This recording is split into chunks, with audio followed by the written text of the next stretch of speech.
I wanted to make a video on what a recruitment consultant actually does. This is going to be good for people who want to come into the industry or for people that are just curious in the first place. So as a good overview of what a recruiter does, you're essentially a middle person for a client and then a candidate, and you're basically helping the client find candidates for their job. So you get different types of recruitment. You get what they call 180 recruitment, which is where you just focus on either candidates or you focus on clients. And then what most companies are looking for are 360 recruiters, people that can do both.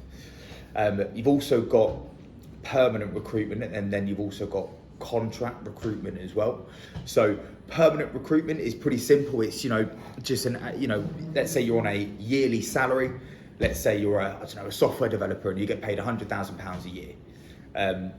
You basically place those people and you'll make a fee off that. So let's say your terms with the client are 20%, and you place someone for £100,000, that fee is then £20,000 that you'll earn. That doesn't come off their salary. That's something then just the client pays. And then you've also got contract recruitment. So let's say Sony are looking for a software developer, but they don't really want someone full time. They want someone to come in for a specific project. So that candidate, let's say, gets paid a daily rate. Let's say that candidate gets paid £500 a day, but you'll give them to Sony at £600 a day. And so you're making £100 a day off that candidate. And the idea of contract recruitment is you want to build that up. And so you get consistent commissions every single month. So you can recruit in absolutely anything. That is tech, banking, finance, life sciences, sport, legal, marketing, sales, recruitment, energy, operations. I'm sure there's, people that play zookeepers. You can recruit absolutely anything. If you look at what the day-to-day of recruitment looks like, so kind of going back to the 180, 360 side, right? So first of all, you look at the client piece. So that is called what you call business development. So making sure you're getting a constant flow of clients and building up a good client book of your own. So how do you do that, right? When you're at the beginning of your career, it is sort of like the harder end of sales, which is things like doing your cold calling, your cold emailing. But then you've got things outside that you can be doing, right? You could be looking at, going to networking events. There is networking events in absolutely any industry, and that's a great way of meeting people. There are, ways you could look at, meeting senior candidates in your market. That's another good way of doing business development. Being present on things like LinkedIn and, having a good personal brand and just really understanding your market and just being the person who relentlessly follows up with good information, because that's all the game. That's all the game is when it comes to business development. Is making sure you're the person is the person that's following up. 9 times out of 10, what happens is a recruiter will call a specific client, and they go, "This is me," and they'll go, "Right, go away. I already work with a recruiter," and they'll just leave it at that. What you need to be doing is following up with just different amounts of value every single time. So let's say the first call you make, you could be introducing yourself. Like, I'm a recruiter, I work in the software development space. Are you guys looking for anyone at the minute? And they're going to tell you no. 9 times out of 10 anyway. You might get one person who goes, "Yeah, I am actually looking for someone." And then, 2 months later, you come in a different call. "Oh, look, I've got this really, really good candidate on work at the minute. They're good because of X, Y, and Z reason. I know you hire in that space." And they might tell you no again. The next time you call, you might come in with a bit of value. Just be like, "This, this is what your competitors are doing at the minute."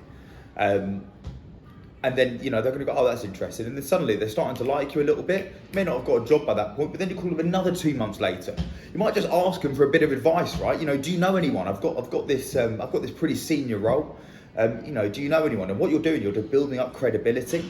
And then eventually, once you've spoken to someone enough times, you've added enough value, hopefully these people then start converting into clients, and that's what business development's about. It takes time. We always say in recruitment, it's nothing good is going to happen. Sometimes it does. Nothing that good is going to happen in your first year. It's difficult. You don't know what you're doing, but it's just about building. And after, 2 years, you're going to have a really good book of clients that respect you, like you, that you've that you've got yourself. And obviously you kind of hope the company you join will have some clients there for you. You're not going on just a completely cold desk, but every client's going to expect you to be able to bring on business, and that's essentially how you do it, is by constantly following up and constantly adding value to the clients and the people you deal with lives and jobs. What else could you be doing? You could be looking for candidates. So candidates, you've got things like LinkedIn, you've got job boards, you've got job ads, you've got a database of clients, a database of candidates, there are lots of different ways of finding candidates. Again, you can go to these networking events, and as you get into your speciality, whatever you recruit in, they're gonna you're gonna have build up lists of and talent pools of these candidates as well. So again, it's like the client side is constantly keeping in touch with people. If you get good candidates, keep in touch with them, and that you can get referrals off these candidates as well when it's like do you know anyone for this job? And that there's lots of different ways of candidate generation, but again, it's just keeping on top of these things and making sure you're doing a bit of everything. Depending on the industry that you're recruiting is depend on how you found your candidates. So if let's say you do tech recruitment, a lot of your stuff is going to be on LinkedIn and building up talent pools. But if you do business support recruitment, you're recruiting in receptionists and whatnot, I think that would be a lot more job ads and that sort of thing. So it really depends on the industry that you're recruiting in as well. Other things you could be doing on a day-to-day, you could be negotiating terms with a client, or salaries with a candidate, sorting out things like contracts. A big thing in recruitment now is marketing. Marketing yourself as a personal brand, and you really becoming an expert in your area and having that personal brand, because a lot of clients now, they'll go onto your LinkedIn, for example, and it just looks good that if you show you're an expert in your market, you're active on these things, and it's a good way to be getting inbound business and inbound candidates instead of constantly just outreach. It's a good way of trying to get people to come to you. So yeah, you could be doing marketing, you could be doing, there's lots of podcasts out there now, there's things like what I'm doing now, which is building like YouTube videos, just getting a brand, adding value to your community and whatever you recruit in. And then it's all, you keep doing market research. So for me, I've got the REC website, I've got other recruitment websites. It's a way for me to keep on top of what's happening in my market. If you're going to be an expert and people are going to listen to you, you need to know what you're talking about. You need to be knowing what's happening. Where are the movers? Where are the shakers? Where are the projects? Where are the mergers? And having that information is also going to help with things like business development and finding candidates. Because if you know that a certain company might be merging with another company, or a certain company's financial reports aren't good, as good as they were, that means people might be leaving or people might be hiring. And if you know that, that's going to make your business development calls and your candidate calls a lot easier, because they're a lot more focused. They're just calling everyone going, have you got any jobs? Have you got any jobs? You actually come in with I know this has happened. How's that affected you? Are you looking, or are you hiring because of this? It makes that conversation a lot more professional, a lot easier, I'd say. So, why should you become a recruitment consultant? So many reasons, right? You've got things like career progression. Career progression in recruitment is great. You go from associate consultant to senior consultant to principal consultant. Some people want to continue down, the billing route, right, where they can go into practice managers and associate directors and that sort of thing. Some people like going down the management route, where you go from team management consultant to team leader, to head of permanent or head of contract to associate director as well. So there are so many things you can do, and there's always something to aim for. If you're not working for a company that's giving you good laid out career progression where everyone has the same opportunities, you should really consider leaving, because that's how that's how it's fair, and it's not just done off this company really likes this person, so they made them a manager. It's like, no, you do this, you'll get this. And I think you don't get that in many other industries at all, and what you certainly don't get it is as quick as possible in recruitment. As most people, why they get into a recruitment consultant, obviously the money can be really good. The people out there that earn stupid money. I remember I got a call when I was working at a tech recruitment company. Someone called me and they went, top biller. It was a Rectorec, actually, what I do now. And he went, the top biller at this firm does 7 million a year. It's just like, the commission of that is ridiculous. I don't know if he was telling the truth or not. but it just shows like that there is serious money to be earned out there. And you know, for 98% of people, obviously they're not going to be earning 7 figures. Like, it's, you know, I mean, I don't know anyone that earns that much in recruitment. But you know, you can earn some really, really good money. And I think that should be a main motivator for people getting into recruitment, is that financial incentive, because you know there are lots of easier things to do out there. But you know, with the world how it is now, how expensive everything is, it's just such a good industry to get into right now, and there's lots of opportunity to earn some good money. As I spoke about earlier, lots of variety at work. You know, whether that be speaking to candidates, as I said earlier, you know, business development. You know, there are no day is the same, and there's so many different things to do to make sure you're not getting bored in your job. You know, another point is it's a challenge. For people that like a challenge, for people that want to push themselves, it's a perfect job. It's one of the reasons I like recruitment, is it's just like, it's really hard. And so you can challenge yourself every day. You know, can I make more calls? Can I do more of this? Can I pick up more jobs? Can I win more candidates? And how many CVs can I send out? You know, there's always a challenge every single day. And for people that like that, perfect. You know, one good thing about it is you are helping people find their jobs. So now on this, right, that's such a good part of the job. There's nothing better than, you know, a candidate that you really got on with, you've helped them throughout the process, and they've got the job they wanted at the salary they wanted, and you get to give them that news. That's obviously a great part of the job. And I think one thing I would say about that is we speak to a lot of people that they say, you know, they're motivated to get into recruitment because they can change people's lives. That is definitely part of it. But I'd say that probably shouldn't be your main motivator, because if that is your main motivator, people can disappoint you and will disappoint you. And what you don't want is your only reason that you're doing the job is to help people, and those people disappoint you. Then you become bitter and sour towards the job itself. So I think that's obviously a great part of it, but that definitely shouldn't be your main motivation coming into a job like this, because I think, yeah, as I said, you will become bitter, you'll become sour towards it. What else is good? Things like the incentives that recruitment offers. It's such an obvious thing, and every recruitment company does it, but it's important, right? Things like, you know, if you hit your targets, you get to go on a nice lunch club, and you know, they'll take you to a nice restaurant in, you know, we're in London, so they'll take you to a nice restaurant in London. They'll pay for everything, they'll pay for your drinks, and it's nice to be rewarded for the work you do. A lot of companies now do like yearly or bi-yearly incentive holidays, where if you hit your target over a year, they'll take you to somewhere nice. You know, they'll take you to Ibiza, or, you know, a lot of places are going over to the, you know, Miami or Vegas or something like that. And, you know, it's nice to be rewarded for the work that you do. Obviously you have your money and that sort of thing, but yeah, just the incentives that a lot of recruitment companies offer like that just makes the job even better. For me, you know, it's the best job in the world. It just suits my personality completely through and through. Now you've got the other half of it, right? We just spoke about all the great things. It is a very, very challenging job at times as well. Things happen all the time. Things like people changing their minds about things, you know, deals falling through, people not turning up to interviews. You've got the pressure of targets, you've got your manager on your back. You've got your personal expectations as well with yourself. You know, you're working long hours. You know, you place a candidate and then they leave, and so you're not going to get paid for that. And this stuff happens all the time.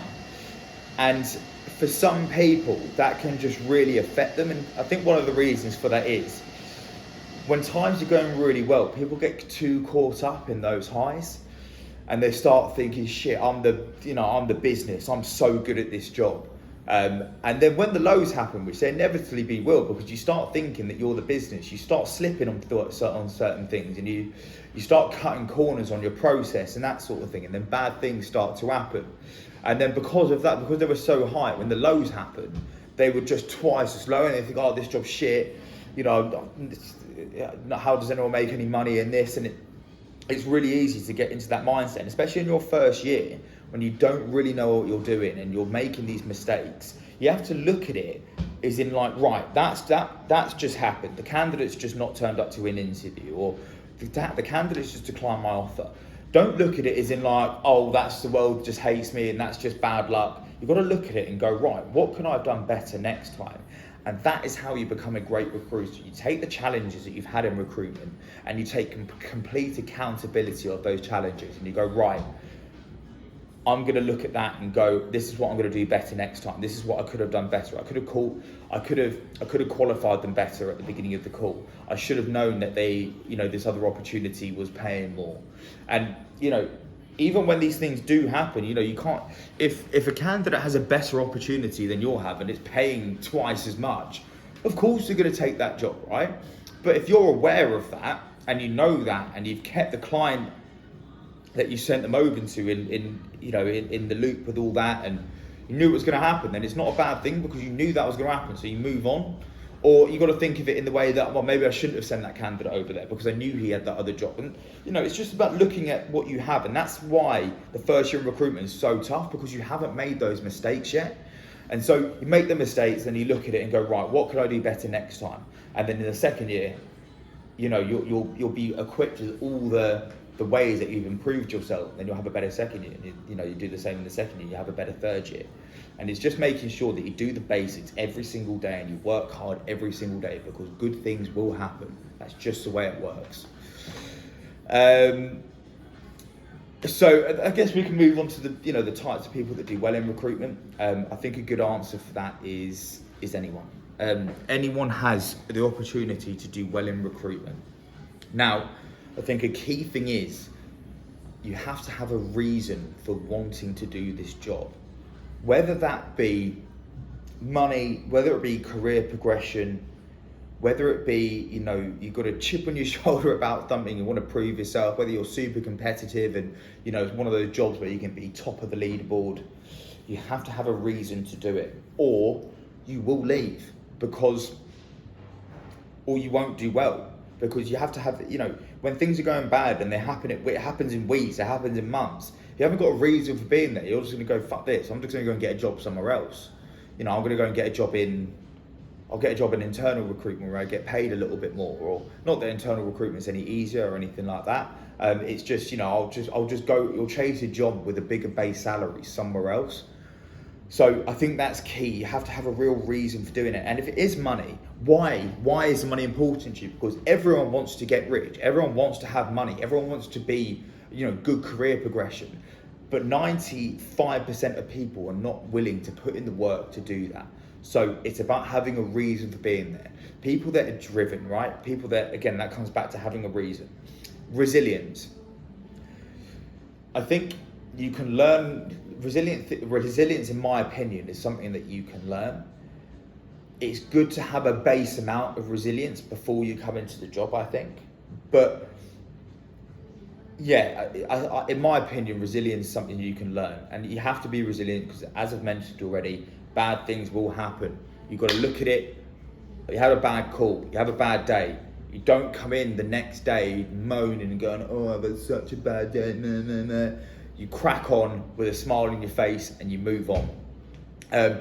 People that have integrity, have great careers in recruitment. I think some, the old age of recruitment where, people think, oh, they're liars and all this. The best recruiters now are the people that have integrity. People that, I've seen people, people that have let their own deals fall through because they had integrity. I'll give you an example. I knew a recruiter, and their candidate had an offer. They were just taking some reference checks of him. Those reference checks didn't come back as good as he would have wanted.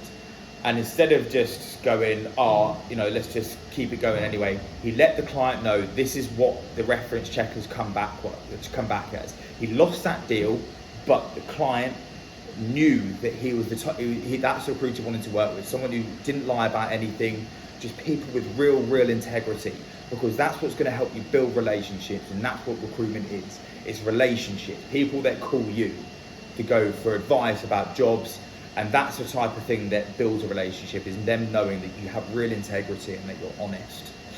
As I said earlier, good people that do well are people that want to learn, people with growth mindsets that completely think, what can I do better? How can I improve? Those are people that do well in recruitment. So yeah, I think that's kind of a good